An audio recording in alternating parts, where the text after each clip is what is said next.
I stood in the kitchen of my in-laws' massive colonial house, staring at the industrial-sized mop they just thrust into my hands. The turkey was cooling on the counter. 23 people were seated in the dining room, laughing, clinking glasses, passing around appetizers I'd spent 5 hours preparing that morning. My husband Greg sat among them, fork in hand, not even looking in my direction. His mother Diane smiled at me, that tight-lipped smile I'd learned to recognize over 6 years of marriage. The one that wasn't really a smile at all. She tilted her head toward the spilled gravy pooling near the stove, the stack of dishes already piling up, the floor tracked with mud from guests who hadn't bothered to take off their shoes. Then she said it, loud enough that her sister Patrice and Greg's brother Troy both heard. Loud enough that it was meant to be heard. Before we jump back in, tell us where you're tuning in from, and if this story touches you, make sure you're subscribed because tomorrow, I've saved something extra special for you. No work, no food, dear. That's how we do things in this family. I looked at the mop. I looked at her. I looked through the doorway at my husband, who was now laughing at something his father said, completely unbothered. And for the first time in 6 years, I didn't ask myself what I'd done wrong. I didn't wonder if I was being too sensitive. I didn't try to smooth it over or laugh it off or tell myself it would get better. I set the mop down gently against the counter, untied the apron I'd been wearing since 6 that morning, folded it neatly, and placed it on top of the kitchen island. Then I walked out the back door, got in my car, and drove away. I didn't cry. I didn't slam the door. I didn't announce I was leaving. I just left. What happened after that, well, that's the part one really need to tell you about. Because when you finally stop playing a role you were never supposed to audition for, people lose their minds. And the fallout was something nobody, least of all me, saw coming. My name is Laura Bennett. I'm 34 years old, and for the last decade, I've worked as a physical therapist at a rehabilitation center just outside Stamford, Connecticut. I help people recover from injuries, rebuild strength, relearn how to move through the world after trauma. It's hard work, emotionally exhausting sometimes, but deeply rewarding. My patients trust me. They listen to me. They thank me. For 8 hours a day, I'm respected. Then I go home, and I become someone else entirely. Growing up, I was the oldest of 3 daughters. My parents ran a small hardware store in a town so small it didn't even have a traffic light. Money was tight, but we were close. My dad used to say I had an old soul, that I was born responsible. My mother called me her right hand. I learned young how to anticipate needs, how to keep peace, how to make sure everyone else was comfortable even when I wasn't. When I was 12, my younger sister got sick. Really sick.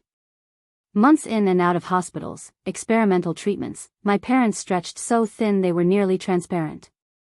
I became the one who made dinner, who got my youngest sister to school, who kept the house running while everything else fell apart. Nobody asked me to.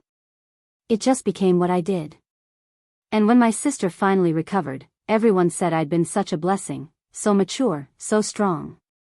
What they didn't say was thank you in a way that meant I could stop. That pattern followed me into adulthood. In college, I was the friend who mediated roommate disputes, who covered rent when someone came up short, who stayed up editing papers for people who'd partied instead of studying. In my 20s, I dated a man for 3 years who borrowed money he never paid back, who I supported through 2 job losses and a failed business venture. When he finally left me for someone else, someone he described as more fun, more spontaneous, I remember thinking that I'd somehow failed by being reliable. I met Greg at a hospital charity event. I was 28. He was 30, charming in an easy way, the kind of man who could talk to anyone. He worked in pharmaceutical sales, made decent money, had an apartment with actual furniture instead of milk crates and borrowed chairs. He seemed stable, grounded, like someone who had his life together. Our first year was good. He took me to nice dinners, remembered my birthday, introduced me to his family with what seemed like pride. His parents Diane and Robert lived in Riverside, about 30 minutes away, in one of those neighborhoods where every house looks like it belongs on a Christmas card. Big lawns, old trees, the kind of place where people know their neighbors and host block parties. The first time I met them, Diane hugged me and said I seemed like exactly the kind of girl Greg needed. Sensible, she'd said. Grounded. I'd taken it as a compliment then. I didn't realize she was conducting an interview, checking boxes on a list of requirements I'd never seen. That first Thanksgiving with them was overwhelming but not unpleasant. There were maybe 15 people crammed into their dining room, multiple conversations happening at once, football on in the background, the kind of loud, chaotic family gathering I wasn't used to but found sort of charming. Diane asked if I'd help her in the kitchen, and I did, happy to be included, to contribute. I mashed potatoes while she told me stories about Greg as a kid. I arranged appetizers on serving trays while she explained which uncle had which dietary restriction. When dinner was served, I felt like I'd passed some invisible test, like I'd been welcomed in. I didn't notice that I was the only non-family member who'd been put to work. I didn't notice that Greg's brother Troy's girlfriend at the time sat in the living room the whole time, drinking wine and laughing, never once asked to lift a finger. I didn't notice because I was too busy trying to belong. Greg proposed 6 months later. Small ceremony, nothing fancy, mostly because I didn't want to burden my parents with costs they couldn't afford, and Diane had very specific ideas about what was and wasn't appropriate. She'd made a comment early on about how some brides had delusions of grandeur, and I'd taken the hint. We got married at a small inn, immediate family only, reception in their backyard. It was a beautiful day. I was happy. I thought I was starting a partnership, building something with someone who saw me, valued me, wanted to walk through life beside me. The problem started small. Greg would forget to tell me about family events until the last minute, then act surprised when I couldn't drop everything to attend. His mother would call and ask me to pick things up for her, run errands, help with projects, always framed as just a small favor, nothing major. When I said yes, which I always did, it was barely acknowledged. When I hesitated, even once, there was a coolness in her voice that made me feel like I'd committed some grave offense. By our second year of marriage, I was hosting every holiday at our apartment even though we barely had space. Diane would arrive with lists of what needed to be done, rearrange my kitchen to her liking, critique how I'd set the table or seasoned the food. Greg would tell me to relax, that she was just trying to help, that I was too sensitive. I started to notice how different things were for Kristen, Greg's younger sister. She'd show up late, contribute nothing, leave early, and everyone called her free-spirited. When I showed up on time, worked all day, stayed to clean up, I was just doing what was expected. There was no praise for it, no recognition, because I'd been slotted into a role where that behavior wasn't exceptional. It was mandatory. The breaking point started months before that Thanksgiving, though I didn't recognize it at the time. It was July, the middle of a heat wave, and Diane called asking if I could help her clean out their attic. She wanted to donate some old furniture, organize holiday decorations, sort through boxes of Greg's childhood things. "It's so hot," she'd said, "and Robert's back has been bothering him. I thought of you." I just worked a double shift covering for a coworker on medical leave. My feet ached. I'd been planning to spend my day off doing nothing, maybe reading, maybe sleeping. But I heard myself say, of course, I'd love to help. I spent 8 hours in their sweltering attic, dripping sweat, hauling boxes, organizing 30 years of accumulated chaos. Diane brought me 1 glass of water the entire time. When Greg got there after work, he went straight to the den to watch a game with his dad. When I finally came downstairs, covered in dust, exhausted, Diane looked at what I'd accomplished and said, "Well, that's a start." Not "thank you." Not "I appreciate this." Just acknowledgement that there was more to be done. I went home that night and cried in the shower, not entirely sure why. Greg asked what was wrong. I told him I was just tired. He suggested I learn to say no if I was overwhelmed. Like it was that simple. Like I hadn't been conditioned my entire life to believe that my value was directly proportionate to my usefulness. August brought Greg's father's birthday party. Diane asked me to make a cake, his favorite, a complicated German chocolate recipe that took hours. I made it from scratch, spent half a day in the kitchen, decorated it carefully. When I arrived at their house, there were 2 other cakes on the counter, store-bought, neither of them German chocolate. Diane saw my face and laughed. "Oh, I forgot I'd already ordered those. But it's so sweet that you made one anyway. We'll save yours for later." Later never came. I watched my cake sit untouched while everyone ate the bakery ones. When I left that evening, it was still sitting there, and nobody mentioned it. September, October, the pattern continued and accelerated. More last-minute requests. More assumptions about my availability. More comments disguised as jokes about how I was so good at this, so helpful, such a hard worker. Greg stopped defending me in these moments. He'd shrug, say his mom was just like that, suggest I was reading too much into things. I started to feel crazy. Like I was inventing problems where none existed. Like I was being ungrateful or difficult, or exactly what Greg implied when he said I was too sensitive. Then came the week before Thanksgiving. Diane called on a Monday. Preparing and narrating this story took us a lot of time, so if you are enjoying it, subscribe to our channel, it means a lot to us. Now back to the story. She wanted to host Thanksgiving at their house this year, make it really special, maybe invite some extended family they hadn't seen in a while. She asked if I'd be willing to help with the cooking. Of course, I said, because what else was I going to say? She sent me a list. Not a list of dishes to bring. A list of dishes to make. Turkey, stuffing, 3 kinds of potatoes, green bean casserole, 2 pies, rolls from scratch, a cranberry sauce recipe from a cookbook she was mailing me. The list had instructions, timelines, backup options if stores were out of certain ingredients. I stared at that email for 20 minutes. This wasn't helping. This was catering an event for 24 people while being treated like staff. I showed Greg. He scrolled through it quickly, then shrugged. She probably just wants it to be nice. You're a great cook. I'm sure she's planning to help. But I knew she wouldn't. Because she never did. I spent the 3 days before Thanksgiving shopping, prepping, cooking things that could be made ahead. I took time off work. I used my own money for ingredients because when I asked Greg if we should split costs, he looked confused and said it was just food, not a big deal. Thanksgiving morning, I was up at 5. I loaded everything into our car, drove to Riverside, let myself in with the spare key Diane had given me years ago. The house was quiet. Nobody else was awake yet. I worked in that kitchen for 5 straight hours. Alone. Greg showed up around 10, surprised to find me already there. His mom had texted him saying she'd handle breakfast, and he'd assumed that meant I could sleep in. He didn't ask why I hadn't. He just poured himself coffee and wandered into the den to watch the parade. Diane came downstairs at 11, fully dressed, makeup done, hair perfect.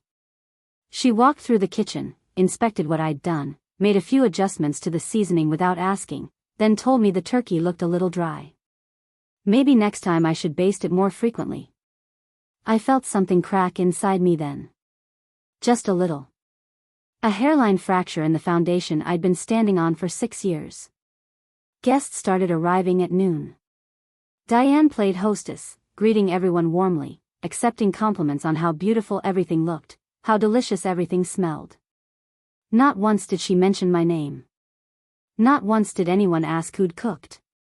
I stayed in the kitchen, finishing side dishes, keeping things warm, plating appetizers. Through the doorway, I could see everyone gathering in the dining room, laughing, taking seats. Greg sat down with them. At one point, his sister Kristen poked her head in and said, "Wow, this is a lot of food." Then she grabbed a glass of wine and left. By the time everything was ready to serve, I'd been on my feet for 7 hours. My back hurt. I was hungry. I wanted to sit down. That's when Diane noticed the gravy. Someone, I don't even know who, had knocked the gravy boat while reaching for something, and it had spilled across the counter, dripped down the cabinet, pooled on the floor. She made a sound, this little annoyed exhale, and turned to me. "There's a mop in the pantry. We should clean that before someone tracks it everywhere." I looked at the spill. I looked at the 23 people seated comfortably in the next room. I looked at Greg, who was laughing at something his father said, completely oblivious. I didn't move. Diane walked to the pantry, pulled out the mop, held it out to me. Her smile was pleasant, patient, like she was talking to a child who needed gentle reminding. And then she said it. No work, no food, dear. That's how we do things in this family. The room went quiet. Not completely. People in the dining room were still talking. But Troy had heard. Aunt Patrice had heard. They were both standing near the kitchen doorway, and they'd both gone still.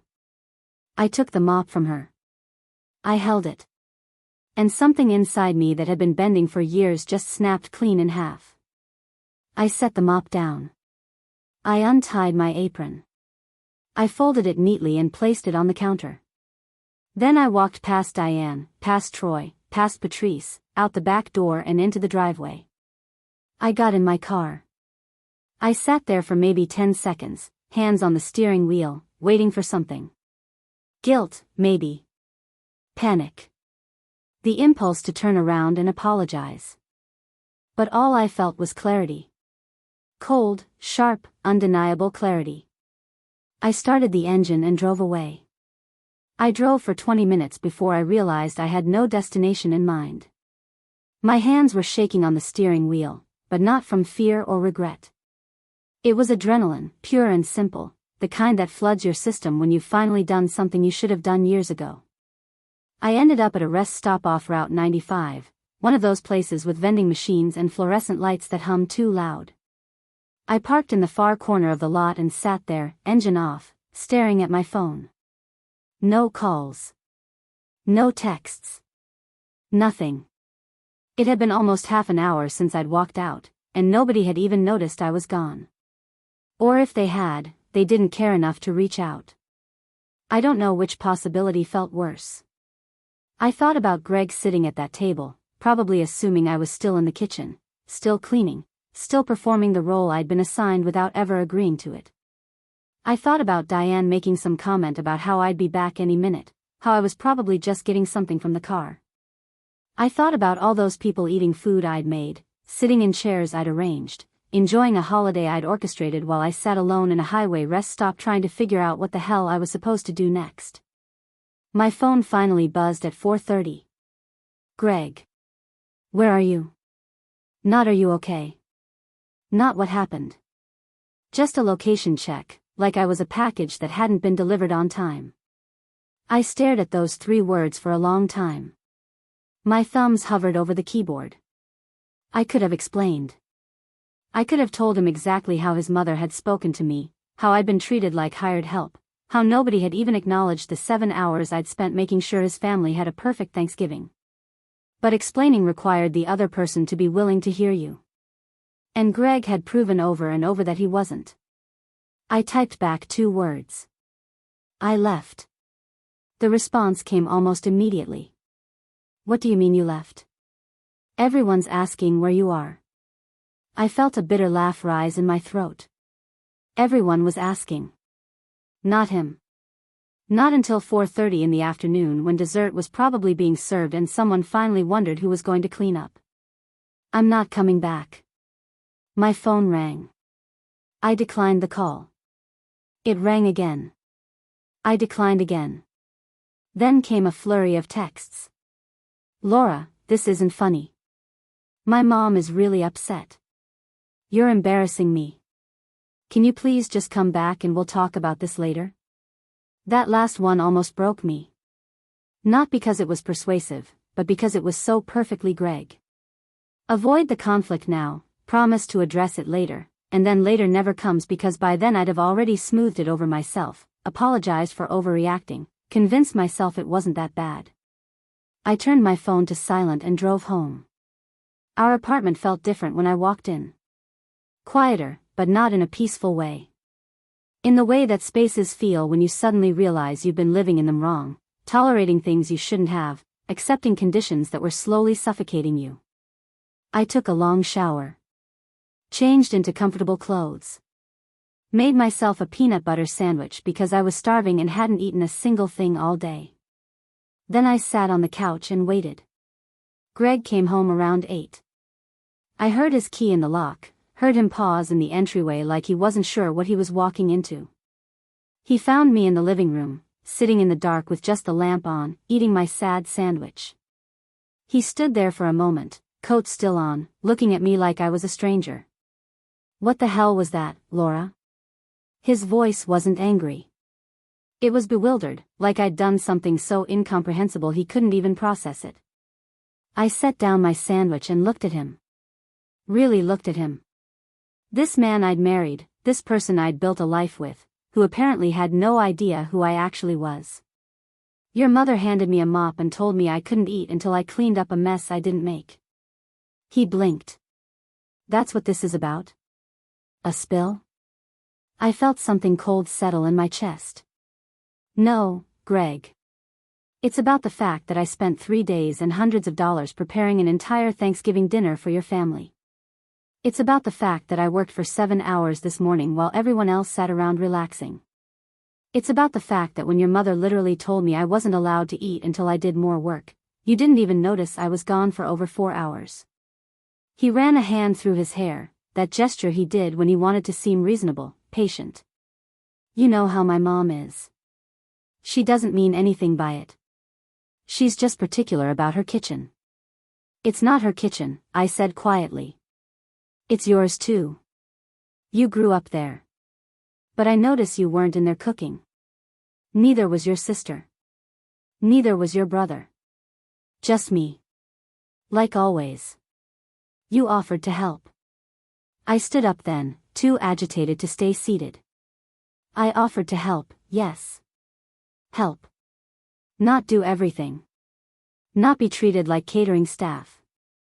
Not be told I don't get to eat food I cooked unless I perform more unpaid labor first. Greg shook his head, and I could see it happening in real time, the way he was reframing this in his mind to make me the problem. "You're being dramatic." It was one comment. "You really embarrassed me today, you know that? My whole family was there. My mom cried after you left." "Good," I said, and the word came out harder than I expected. Maybe she should cry. Maybe she should feel a fraction of what she makes me feel every single time I'm around her. His face changed then. Closed off. "This is about more than today, isn't it?" "Yes," I said. "It's about every holiday where I do all the work and get none of the credit. It's about every favor I run, every errand I do, every time I rearrange my life to accommodate your family while you sit back and let it happen. It's about the fact that your mother treats me like staff and you treat me like I'm crazy for noticing." "She doesn't treat you like staff. Greg, she told me no work, no food. How is that not treating me like staff?" He was quiet for a moment, and I thought maybe, finally, he was hearing me. But then he said, "You know what your problem is? You don't know how to just let things go. Not everything has to be a fight." I laughed. It was an ugly sound, sharp and humorless. "I've never fought. That's the whole point. I've spent 6 years letting things go. I've spent 6 years making myself smaller and quieter and more convenient so your family would accept me. And today I finally realize they never will. Because they don't want a daughter-in-law. They want a servant who happens to be married to their son. That's not fair. None of this is fair, Greg. That's what I'm trying to tell you." He stood there, coat still on, looking tired and frustrated and so completely unwilling to see what I was saying that I felt the last bit of hope I'd been carrying just dissolve. "I'm sleeping in the guest room tonight," I said. "We can talk more tomorrow when you've had time to think." "I don't need time to think. I need you to apologize to my mother." The words hung in the air between us, so absurd I almost couldn't process them. Apologize for what? For walking out. For making a scene. For ruining Thanksgiving. I ruined it. I cooked it. I made it possible.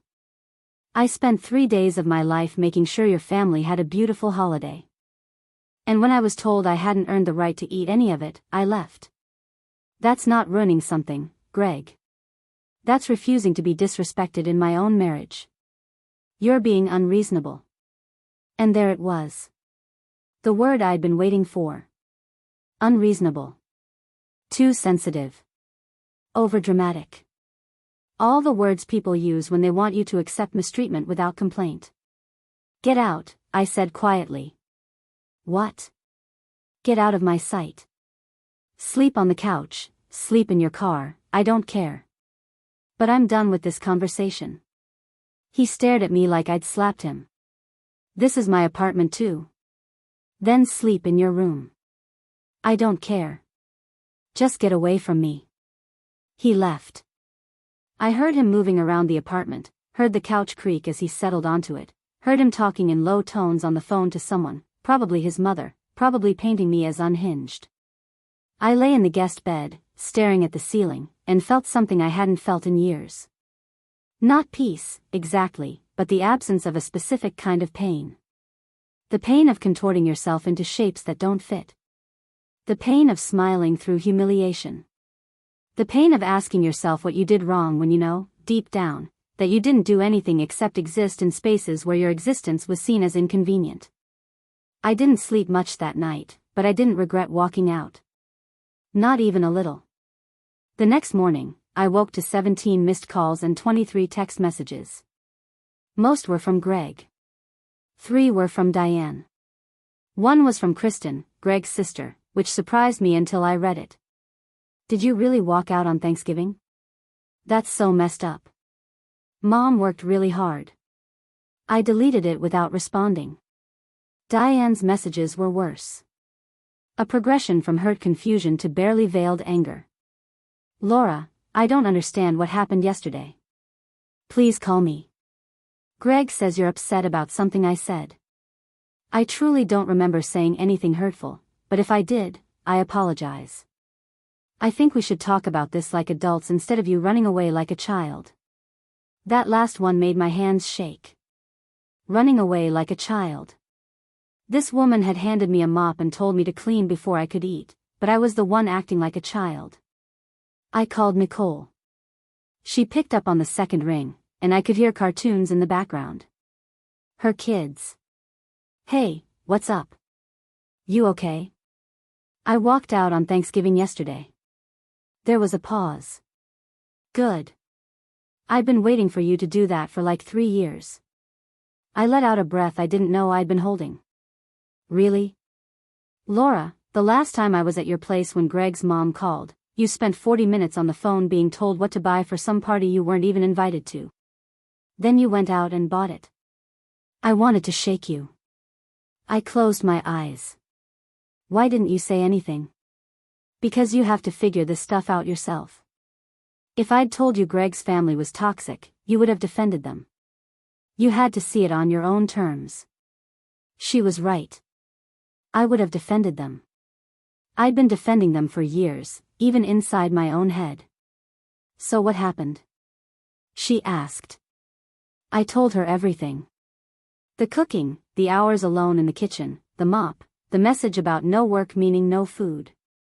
I told her about Greg's reaction, about being called dramatic and unreasonable and embarrassing. When I finished, Nicole was quiet for a moment. Then she said, you know you can't go back from this, right? What do you mean? I mean you've drawn a line. You've shown them you won't accept that treatment anymore. And people like that, they don't suddenly become respectful. They either try to punish you for the boundary or they cut you off. Either way, things are going to get worse before they get better. I know. Good. Because you need to be ready. Greg's going to pressure you to apologize. His family is going to make you the villain. And you're going to have moments where you wonder if you overreacted, if it was really that bad, if maybe you should have just cleaned up the gravy and kept your mouth shut. I already had those moments. Last night. And I still don't regret leaving. Then you're going to be fine. It's going to suck, but you're going to be fine. We talked for another 20 minutes. She invited me to spend the weekend at her place if I needed space. I told her I'd think about it. After we hung up, I sat on the edge of the bed and opened the text thread with Greg. His most recent message had come in 10 minutes ago. "We need to figure this out. I told my mom you'd call her today to clear the air." I read it 3 times. Not to see if I'd misunderstood. To make sure I was seeing it clearly. He'd already told his mother I'd call to clear the air. Not to talk. Not to have a conversation. To clear the air, which in their family meant to apologize and pretend nothing had happened. I typed out a response. "I'm not calling your mother. I have nothing to apologize for." His reply was instant. "Then we have a problem." I stared at those 5 words. We have a problem. Not we need to work through this. Not I want to understand what you're feeling. Just a flat statement that my refusal to comply was creating a problem that I, presumably, needed to fix. I put the phone down and got dressed. I needed to move, to get out of the apartment, to think somewhere that didn't smell like the life I was starting to realize I needed to leave behind. I drove to the coffee shop near the hospital where I worked. It was one of those places that's always busy but never frantic, where the baristas knew regulars by name and nobody bothered you if you sat in the corner for hours. I ordered a latte and found a table by the window. Pulled out my laptop. Opened a blank document. I started writing everything down. Every incident. Every dismissive comment. Every time I'd been voluntold to do something for Greg's family. Every time my contributions had been taken for granted or outright ignored. Every time I'd brought up feeling undervalued and been told I was too sensitive. The document grew to 4 pages. Then 6. Then 8. I hadn't realized how much I'd been swallowing. How many small cuts had accumulated into something that should have bled out years ago, but I just kept bandaging and ignoring. My phone rang. Diane. I declined it. It rang again 30 seconds later. I declined it again. Then came a text from her. "Laura, ignoring me is childish. We are family and we talk through our problems. Please call me back." I felt anger rise hot in my throat. We were family when she needed something from me. We were family when there was work to be done or errands to run or emotional labor to perform. But when I walked out after being disrespected, suddenly I was childish. I wrote back. "Diane, I'm not comfortable talking right now. I need some space." Her response came fast. "Space from what? I don't understand what I did wrong. You're being very hurtful." I almost laughed. I was being hurtful. I'd worked myself to exhaustion for her holiday and been told I couldn't eat unless I cleaned up someone else's mess first, but I was the one being hurtful. I didn't respond. I put my phone face down on the table and went back to my document. By early afternoon, I had a 10-page chronicle of 6 years of being treated like an accessory to my own marriage. I saved it, not sure what I'd do with it, but feeling like I needed it documented. Proof, maybe, for when I inevitably started doubting myself. I was reading back through it when someone sat down across from me. I looked up, startled, expecting a stranger who'd mistaken me for someone else. It was Aunt Patrice. Greg's aunt.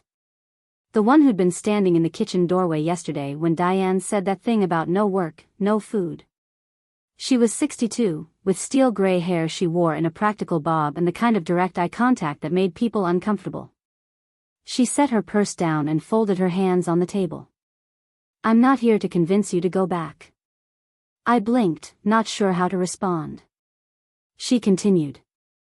"I'm here to tell you that what Diane did yesterday was inexcusable, and I'm sorry nobody said anything in the moment. Including me." I felt my throat tighten. "You don't have to apologize." "Yes, I do. I've watched her treat you like staff for years. I've watched Greg let it happen. I've told myself it wasn't my place to interfere in their marriage, in their family dynamics. But yesterday when she said that to you, when she handed you that mop like you were there to serve everyone, I knew I should have spoken up. And I didn't. I'm sorry." A tear slipped down my cheek before I could stop it. I wiped it away quickly. Patrice leaned forward slightly. Diane called me this morning. Said you were being difficult, that you'd ruined Thanksgiving over nothing, that she tried to apologize but you were ignoring her. She wanted me to talk to you, convince you to make peace. I tensed. I told her I wouldn't do that. I told her that you had every right to walk out, that she'd treated you appallingly, and that if anyone owed an apology it was her. What did she say? Patrice's mouth tightened. She hung up on me. We sat in silence for a moment. She's not going to change, Patrice said quietly. You know that, right?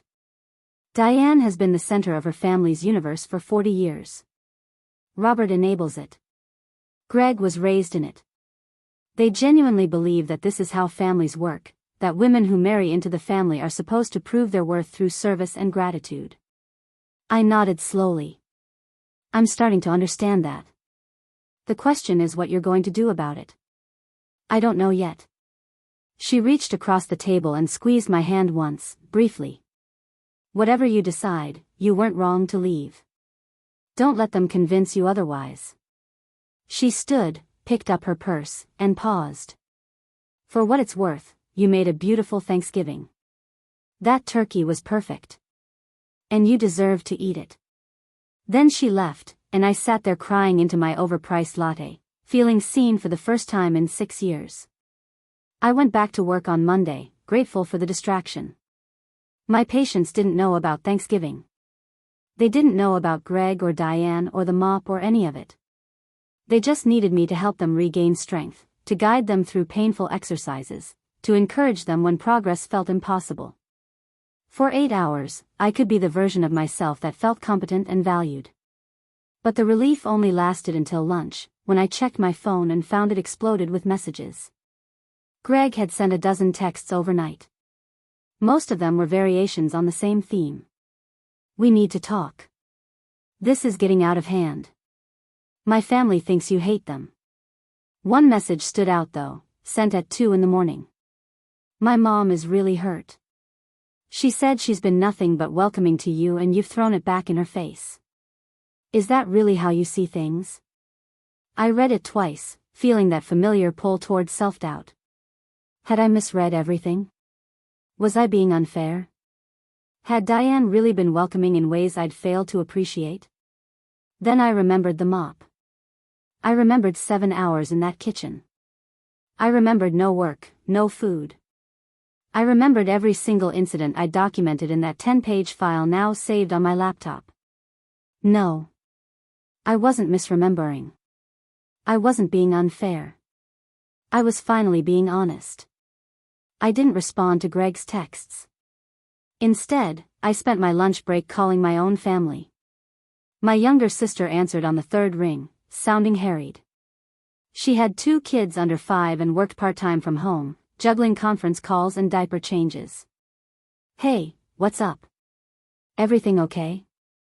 I need to tell you something, and I need you to just listen without trying to fix it. There was a pause, then I heard her shushing her kids and closing a door. Okay. I'm listening. I told her about Thanksgiving. Not the whole 6-year history, just the immediate situation. The cooking, the mop, walking out, Greg's response, Diane's messages. When I finished, my sister was quiet for a long moment. Finally, she said, I never liked her. What? Greg's mom. I never liked her. She always made these little comments about you, like backhanded compliments. Remember at your wedding when she told me you were so practical for keeping things simple? She made it sound like you'd settle for less because you couldn't afford better. I didn't remember that. Or maybe I'd buried it along with everything else. And Greg, my sister continued, her voice careful, he's always been kind of passive about stuff, hasn't he? Like, nice enough, but never really in your corner when things got hard. I felt defensive for half a second before realizing she was right. When had Greg ever stood up for me? When had he ever chosen me over comfort, over keeping the peace, over his mother's approval? What are you going to do? My sister asked. I don't know yet. Well, whatever you decide, I'm on your side. And honestly? Good for you for walking out. I've wanted you to stand up to them for years. After we hung up, I sat in my car for the rest of my lunch break, staring at the steering wheel. 2 people now had told me they'd been waiting for me to do this. How many others had seen what I'd been too close to recognize? The afternoon was long. I had back-to-back patients, complicated cases that required focus. But in the gaps between appointments, my mind drifted. I thought about my marriage, really examined it maybe for the first time. What did Greg and I actually have together? We shared an apartment, a last name, a Netflix account. But what did we share that mattered? We didn't talk about anything substantive. Our conversations were logistics and small talk. When was the last time we discussed our hopes, our fears, our dreams? When was the last time he'd asked me how I was feeling about something that wasn't directly related to his family's needs? When was the last time I'd felt like he actually saw me? I drove home that evening with a knot in my stomach. Greg's car was in the parking lot, which meant he'd left work early. That never happened unless something was wrong. I found him in the living room, sitting on the couch with his laptop open. He looked up when I walked in, and his expression was strange. Not angry. Not hurt. Something colder. "We need to talk," he said. I set my bag down slowly. "Okay. I spoke to my mom today. And my dad. And Kristen." I waited. "They think you owe our family an apology. A real one. Not a text, not a phone call. They want you to come to dinner this weekend and apologize in person for walking out and for ignoring my mom's attempts to reach out." I felt something click into place in my chest. Something final. "No." Greg blinked. "What?" "I'm not apologizing. I didn't do anything wrong. You walked out on Thanksgiving. After being told I couldn't eat unless I cleaned up a mess that wasn't mine. After spending days preparing a meal nobody thanked me for. After being treated like hired help in front of your entire family. You're exaggerating." "Am I?" "Tell me, Greg. What did you do to help with Thanksgiving?" He hesitated. "I was there. You sat in the den and watched football. What did you cook? What did you clean? What did you contribute? It's not the same. It's my family's house." "Exactly. It's your family. Not mine. I've never been treated like family, Greg. I've been treated like someone you hired to manage your family obligations so you don't have to. That's not fair." I sat down across from him, suddenly exhausted. "Do you even know what I did last week? Before Thanksgiving?" He looked confused by the question. "I took 3 days off work," I said. "I spent probably 15 hours cooking. I spent $200 on ingredients. I drove to your parents' house at 5 in the morning so everything would be ready on time. I worked in that kitchen for 7 hours without a break.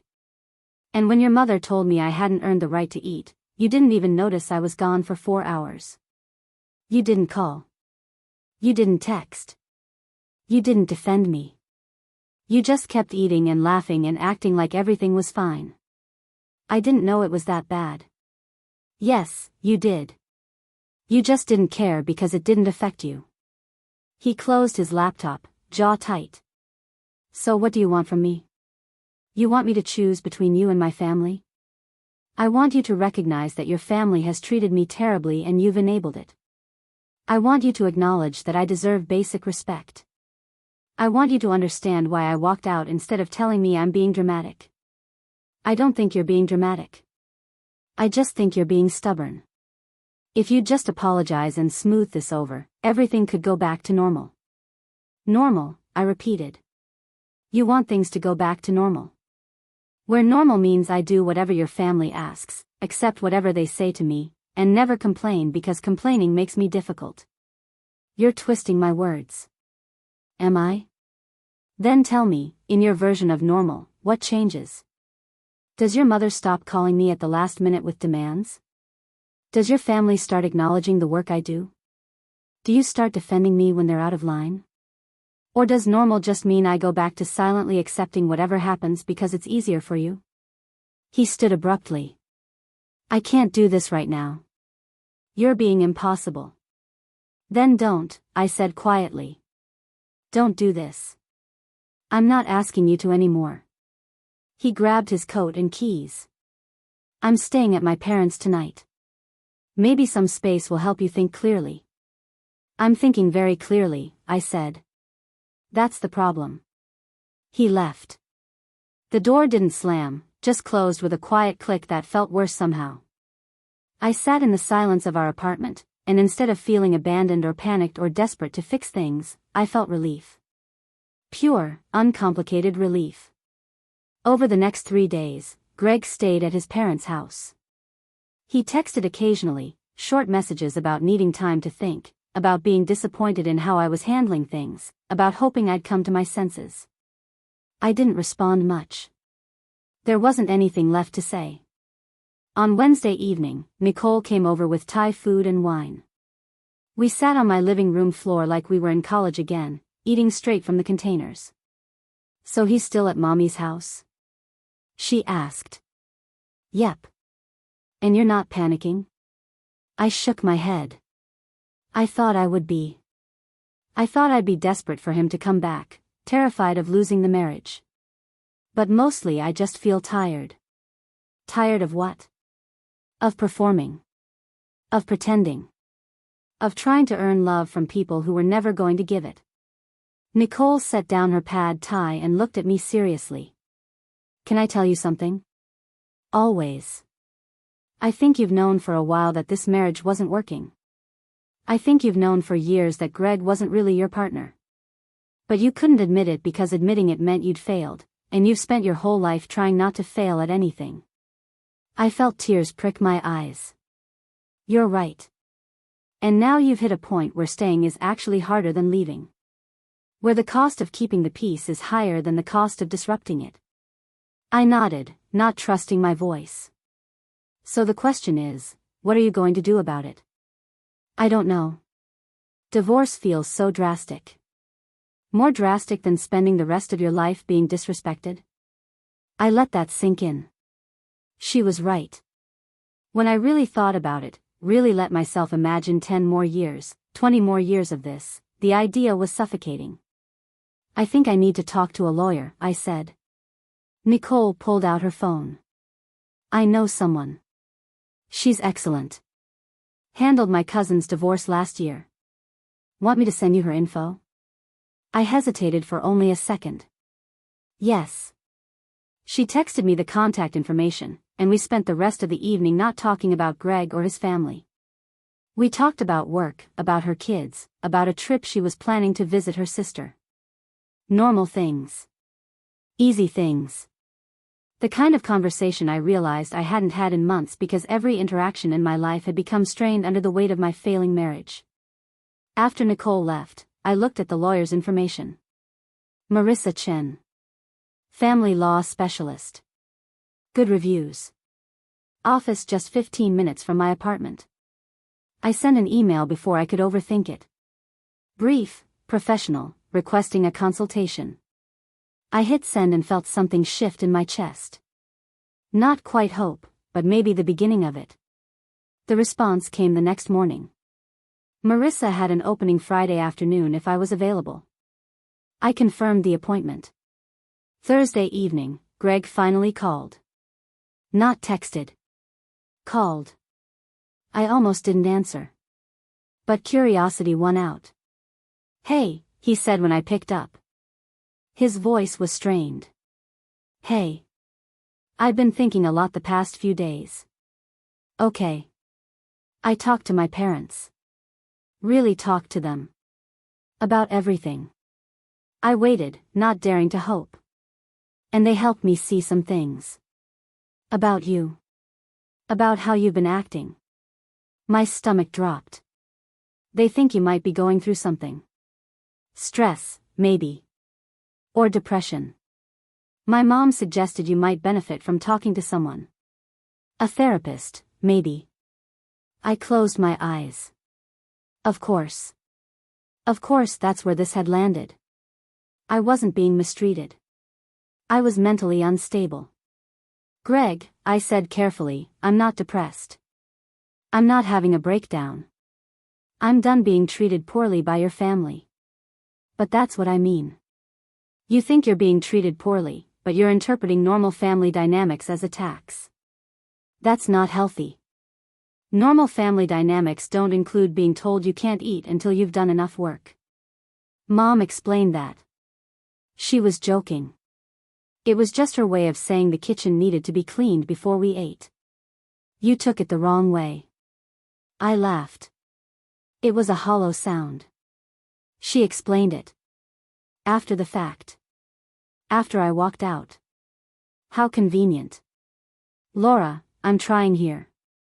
I'm trying to help you see that you're blowing this out of proportion. And I'm trying to help you see that I'm done accepting your version of events. I was there, Greg. I heard what she said. I know how it made me feel. And no amount of retroactive explanation changes that. So you're just going to throw away 6 years over a misunderstanding? It's not a misunderstanding. And it's not just one incident. It's 6 years of misunderstandings that somehow always require me to be the one who adjusts, who apologizes, who makes myself smaller. He was quiet for a long moment. Then he said, I don't know how to fix this if you won't meet me halfway. Halfway would require you to have moved at all. You're still exactly where you were on Thanksgiving, defending your mother, dismissing my feelings, suggesting I'm the problem. I'm not suggesting anything. I'm telling you that my family thinks you need help. And honestly, I'm starting to agree. Then I guess we don't have anything else to talk about. Laura, come on. I have a meeting tomorrow afternoon, I said. We can talk after that if you want.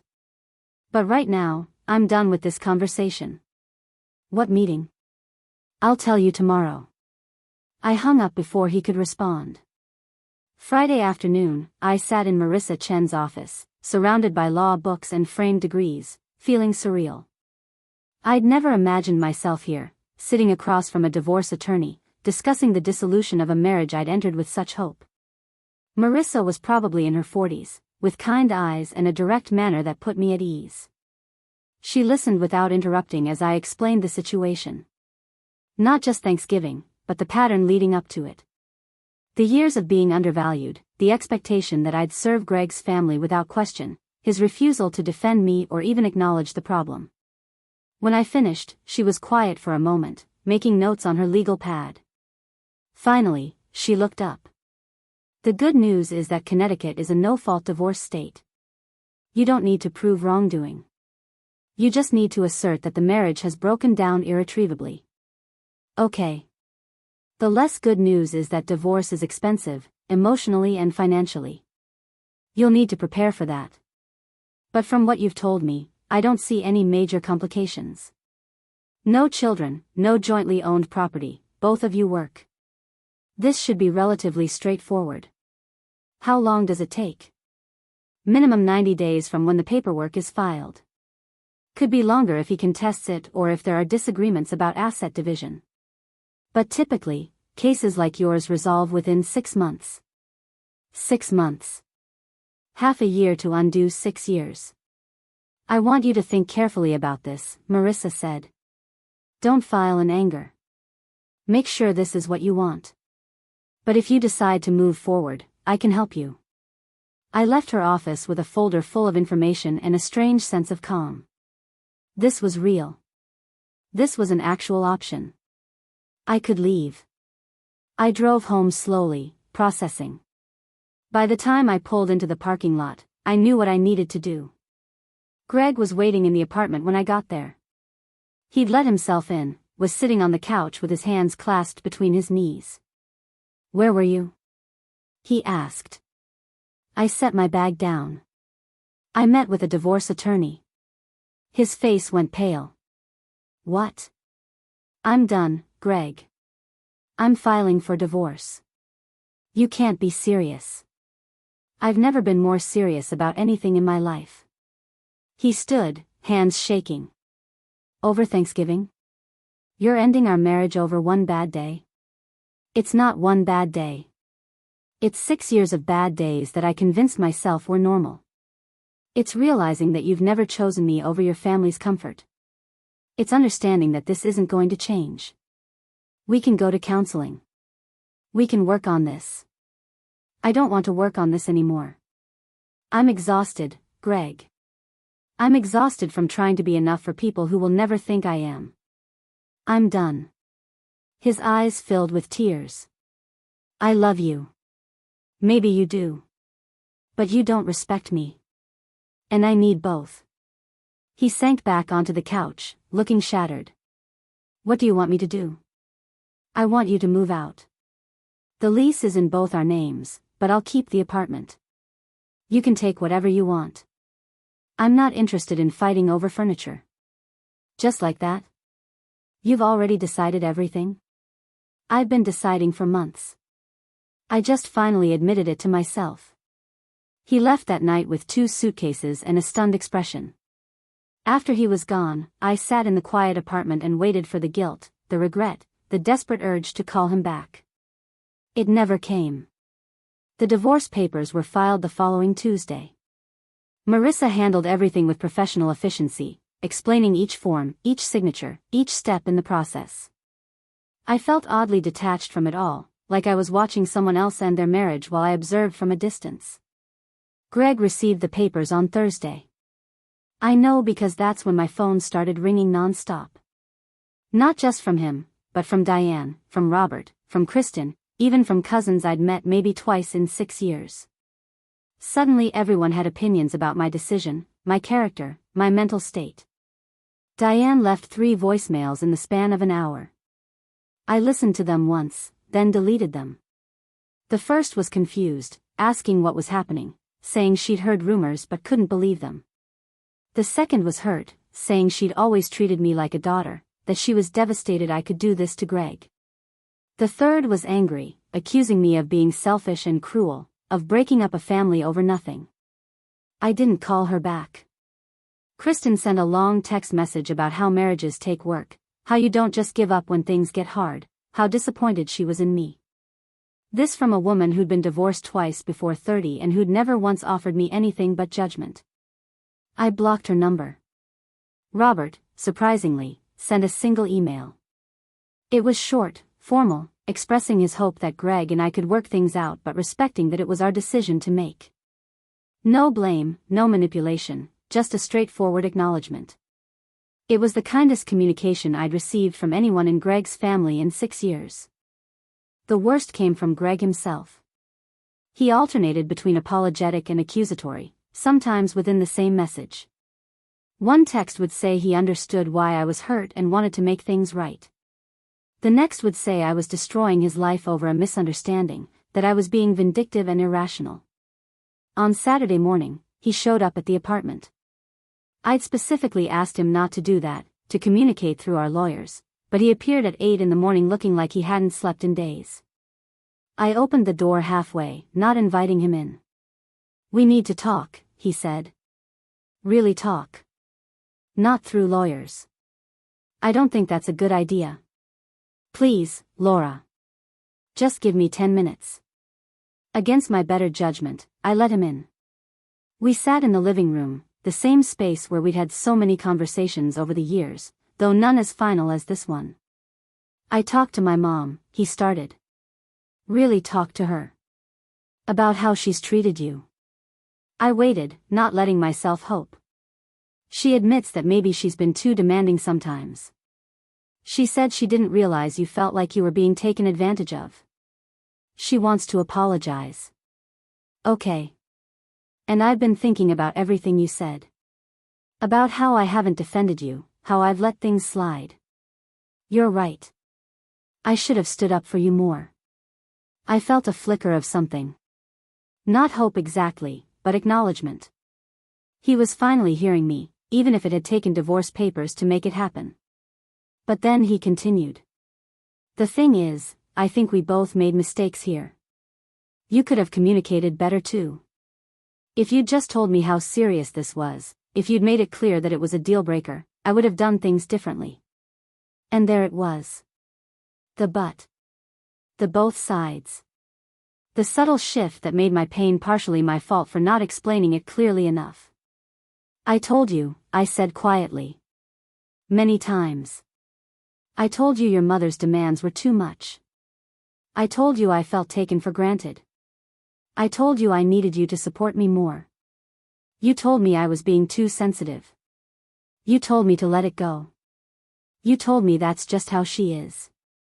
I know, but you never said it was this bad. I shouldn't have to rate my suffering on a scale before you take it seriously. The fact that I was unhappy should have been enough. He ran his hands through his hair, frustrated. So what, then?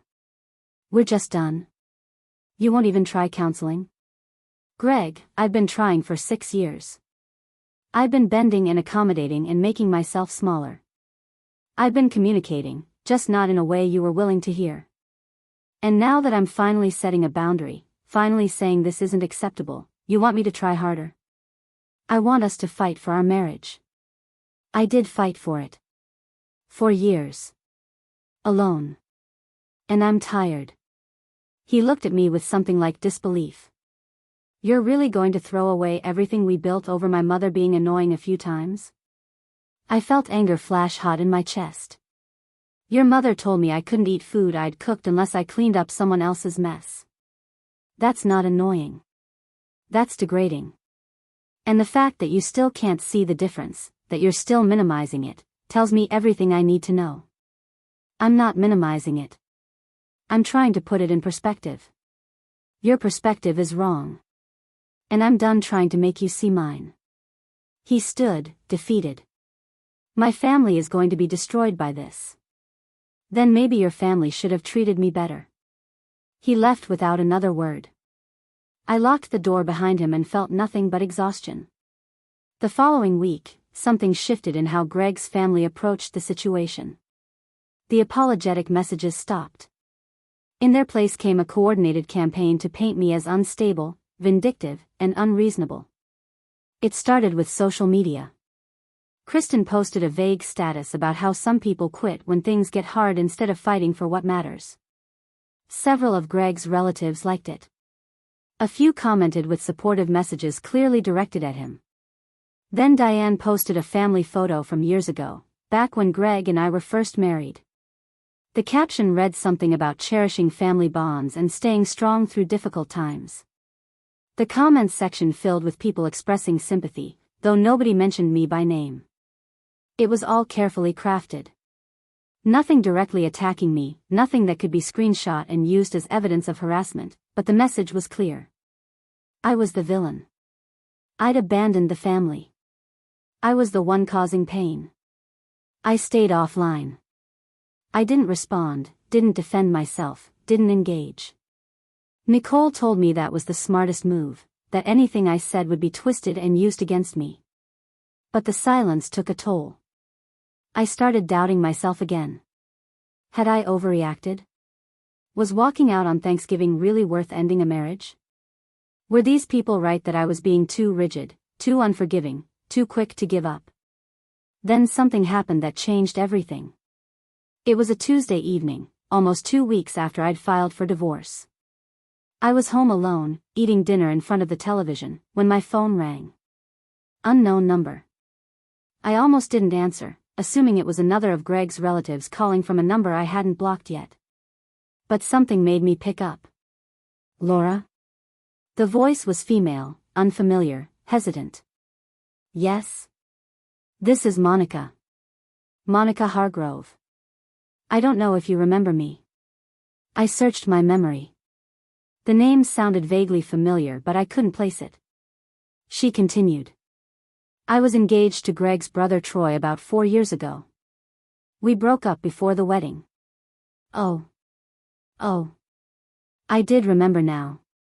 Troy had been engaged briefly to someone Greg's family never talked about.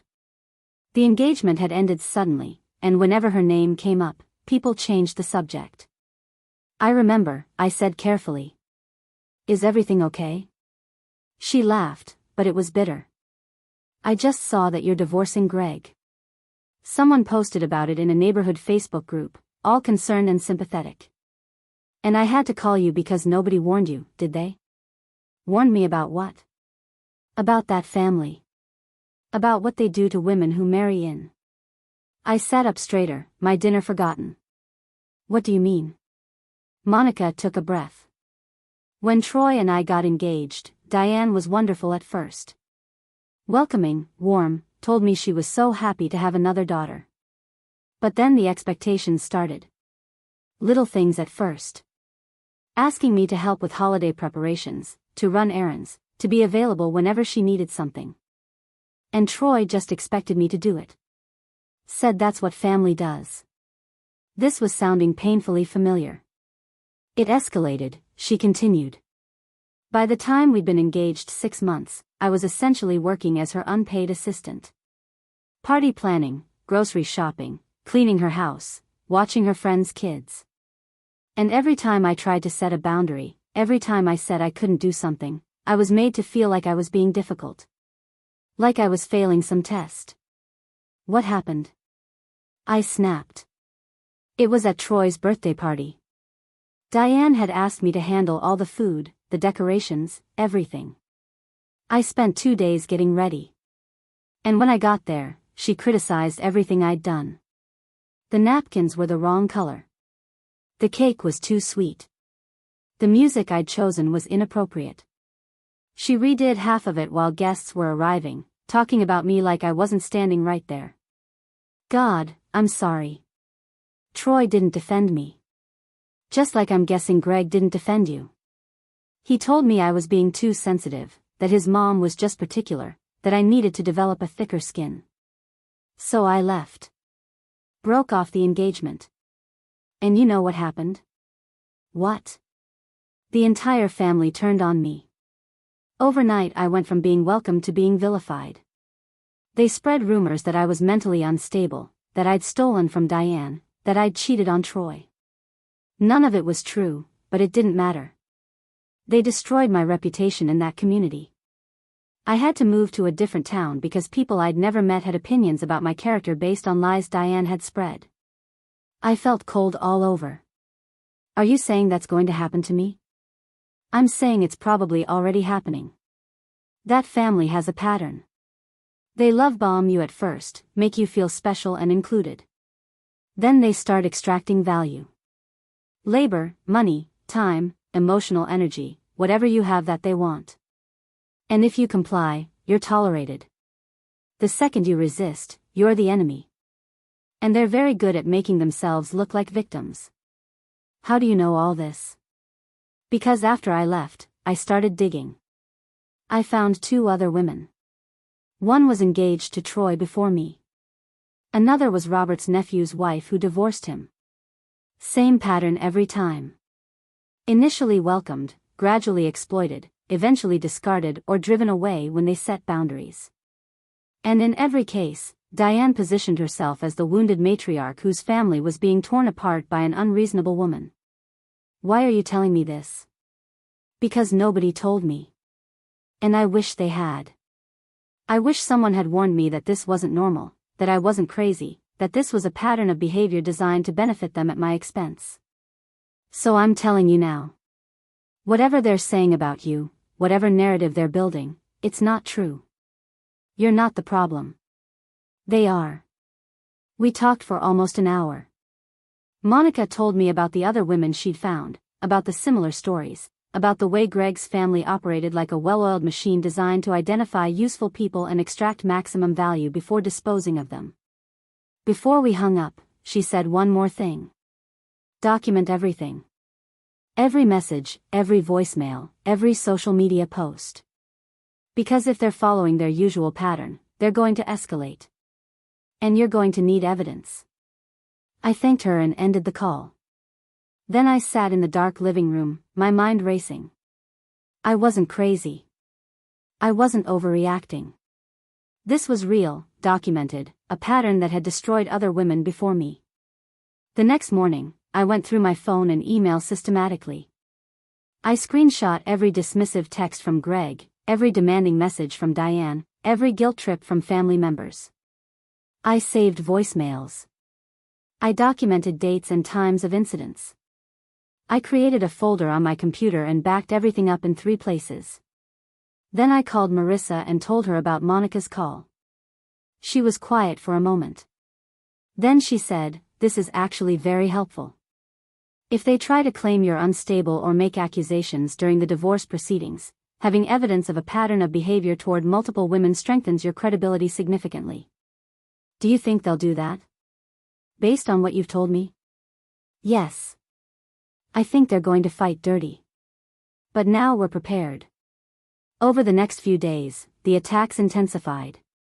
Someone, I never found out who, started a rumor at my workplace that I was going through a breakdown. My supervisor called me in to ask if I was okay, if I needed time off, if there was anything the hospital needed to know. I was humiliated, but I kept my composure.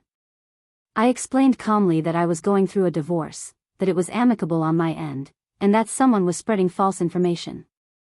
My supervisor seemed satisfied, but the fact that it had reached my workplace at all was chilling. Then Greg's lawyer sent a letter to Marissa claiming I'd taken property that belonged to him.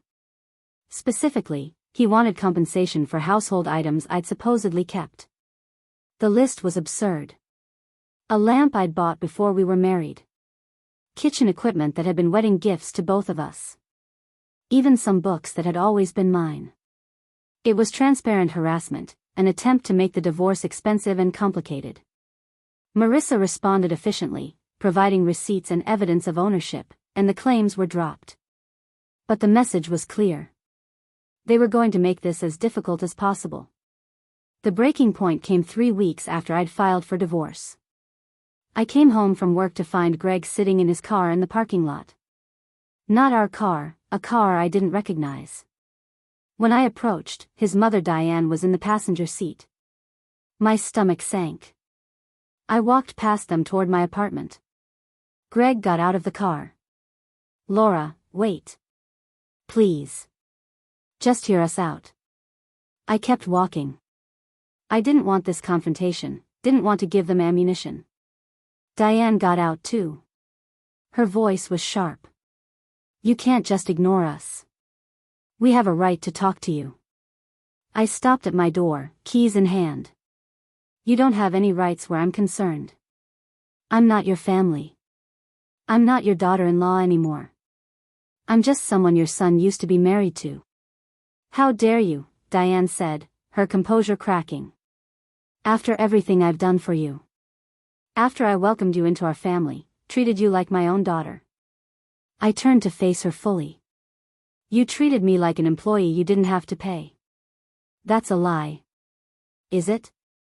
"Because I have 6 years of evidence that says otherwise. Messages asking me to do things for you. Expectations that I'd be available whenever you needed something. Criticisms when I didn't perform to your standards. And not once, not a single time, did you ever ask what I needed. Not once did you consider that I had a life outside of serving your family. I gave you opportunities," Diane shot back. "I included you. You used me. There's a difference."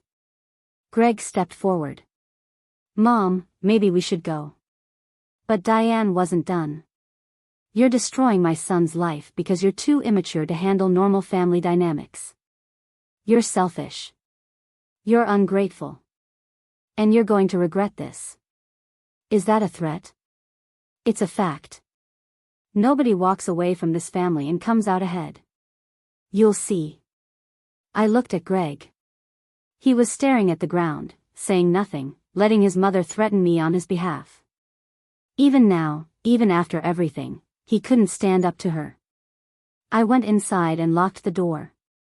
I heard them arguing in the parking lot for a few minutes before they drove away. Then I called Marissa and told her what had happened. She said one word. "Good. Good. You have witnesses if anyone else was around. This establishes a pattern of harassment. If they keep this up, we can pursue a restraining order. Let them keep showing who they really are." That night, I couldn't sleep. I kept replaying Diane's words. Nobody walks away from this family and comes out ahead. It wasn't just anger. It was a promise. A declaration of war. But I wasn't the scared, compliant woman I'd been 3 weeks ago. I'd walked away from Thanksgiving dinner. I'd filed for divorce. I'd stood my ground repeatedly when it would have been easier to fold. And I was going to keep standing. Because for the first time in my adult life, I understood something crucial. The cost of staying was higher than the cost of leaving. The pain of being authentic was less than the pain of performing. And my peace was worth fighting for, even if it meant fighting alone. They wanted me to regret leaving their family. Instead, my only regret was not leaving sooner. The divorce was finalized on a cold morning in March, 4 months after I'd walked out of that Thanksgiving dinner. I sat in the courtroom with Marissa beside me while the judge reviewed our settlement agreement. Greg was there with his lawyer, looking tired and defeated. Diane had tried to attend but wasn't permitted since she wasn't party to the proceedings. The judge asked the standard questions. Was this agreement reached freely? Did we both understand the terms? Were there any remaining disputes? We both answered no. The marriage was dissolved. Just like that, 6 years reduced to signatures on legal documents. I walked out of that courthouse feeling lighter than I had in half a decade. Greg tried to catch my eye as we left, but I looked straight ahead. There was nothing left to say. We divided our minimal shared assets, I'd kept the apartment, and we were done. The aftermath was quieter than I expected. Greg's family continued their whisper campaign for a while, but without me engaging, it lost momentum. People grew bored of drama that only had one side participating. Diane made a few more attempts to contact me, messages that ranged from pleading to threatening, but I never responded. Eventually they stopped. I heard through Nicole that Greg moved back in with his parents temporarily. That Kristen had gotten divorced again. That Diane had started volunteering at their church, probably looking for new people to manage and control. I didn't care. They were no longer my concern. What surprised me most was how quickly I rebuilt. I'd expected to feel lost without the structure of that marriage, without the role I'd played for so long. Instead, I felt expansive. My time was my own. My energy was my own. My life was finally my own. I started saying no without guilt. When coworkers asked for favors that weren't my responsibility, I declined politely. When my own family made assumptions about my availability, I set boundaries. When friends expected me to always be the one who accommodated, I stopped automatically volunteering. Some relationships shifted. A few people drifted away when they realized I was no longer willing to be the person who gave endlessly without receiving. But the relationships that remained became stronger, more balanced, more genuine. 6 months after the divorce, I ran into Aunt Patrice at a farmer's market. She saw me first and walked over with a cautious smile. I wanted to apologize again, she said. For not speaking up sooner. For not warning you. You don't have to apologize. You reached out when it mattered. She nodded. For what it's worth, Greg is miserable. Still living with Diane, still letting her run his life. I think he finally understands what he lost, but by then it was too late. I felt sympathy for him, genuinely. But I also knew that his misery wasn't my responsibility to fix. We talked for a few minutes, exchanged pleasantries, and parted ways. It was civil, even warm, but there was distance now. That chapter was closed. A year after Thanksgiving, I was offered a promotion at work. More responsibility, better pay, leadership of my own team. I accepted it without hesitation. The woman who would have agonized over whether she deserved it, whether she could handle it, whether other people might be upset by her success, she didn't exist anymore. I started dating again eventually, though I was cautious. I'd learned what I wouldn't tolerate, what I needed, what partnership actually looked like versus what I'd been settling for. The first few attempts didn't work out, but that was okay.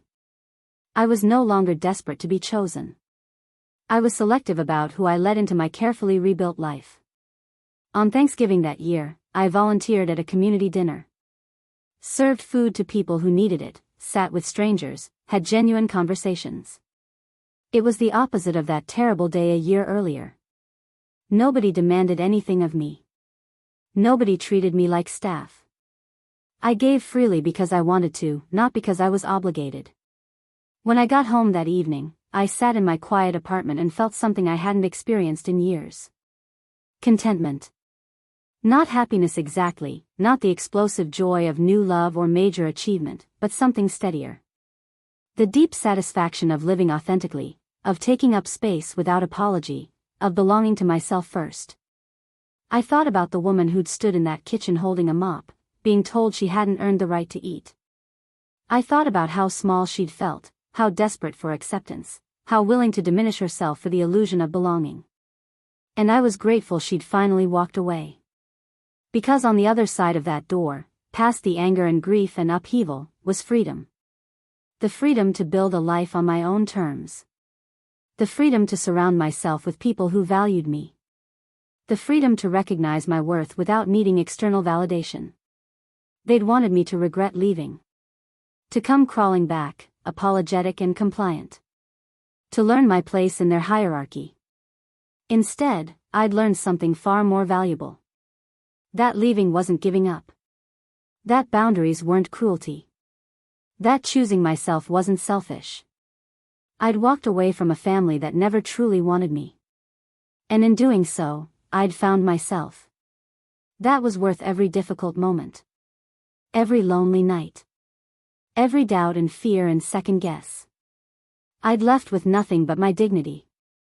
And it turned out, that was everything I needed. The mop stayed in their kitchen. But I walked out the door. And I never looked back. Up next, you've got 2 more standout stories right on your screen. If this one hit the mark, you won't want to pass these up. Just click and check them out.